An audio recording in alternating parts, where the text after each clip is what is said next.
പ്രകടനങ്ങളിൽ പങ്കെടുക്കുന്നതോ മുദ്രാവാക്യം വിളിക്കുന്നതോ സമാധാന ജീവിതം തടസ്സപ്പെടുത്തുന്നില്ലെന്ന് ഹൈക്കോടതി.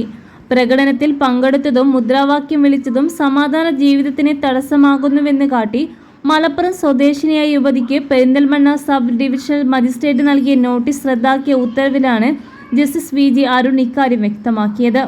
തുടർച്ചയായി ക്രമസമാധാന ലംഘനം നടത്തുന്നുവെന്ന കൊളത്തൂർ പോലീസിന്റെ റിപ്പോർട്ടിൽ എ ഷർമിനയ്ക്കാണ് കാരണം കാണിക്കൽ നോട്ടീസ് നൽകിയിരിക്കുന്നത്. 50,000 രൂപയുടെ ബോണ്ടിലും ആൾജാമ്യത്തിലും 1 വർഷത്തേക്ക് നല്ല നടപ്പ് ജാമ്യം വിധിക്കുന്നതിന് മുന്നോടിയായിട്ടുണ്ടായിരുന്നു നോട്ടീസ്. ഇതിനെയാണ് ഹർജിക്കാരി ചോദ്യം ചെയ്തത്. പ്രകടനം നടത്തി ഗതാഗതം തടസ്സപ്പെടുത്തുന്നത് പതിവായതിനാൽ ഹർജിക്കാരി സമാധാന ജീവിതത്തിന് തടസ്സമാണെന്നും നിയന്ത്രണം ഏർപ്പെടുത്താൻ കഴിയുമെന്നായിരുന്നു സർക്കാർ നിലപാട്. ഈ വാദം തള്ളിയ കോടതി അഭിപ്രായ സ്വാതന്ത്ര്യത്തിന് യുക്തിസഹമായ നിയന്ത്രണം ഏർപ്പെടുത്താൻ ഭരണഘടന അനുവദിക്കുന്നുണ്ടെങ്കിലും അത്തരമൊരു സാഹചര്യം ഇവിടെയില്ലെന്ന് വിലയിരുത്തി.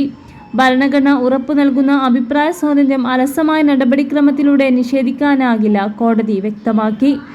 മാവോവാദി ബന്ധമുള്ള കവിതയുടെ ചരമവാർഷിക ദിനത്തിൽ പ്രകടനം നടത്തിയതിന് തളാപ്പുഴയിലും ബാർബറി മണ്ണിലും നീതി മസ്ജിദ് മാത്രം എന്ന മുദ്രാവാക്യത്തോടെ പ്രകടനം നടത്തിയതിന് നിലമ്പൂരിലും NIA റെയ്ഡിൽ പ്രതിഷേധിച്ചതിന് പാണ്ടിക്കാടും ഹർജിക്കാരിയുടെ പേരിൽ പോലീസ് കേസുണ്ട്.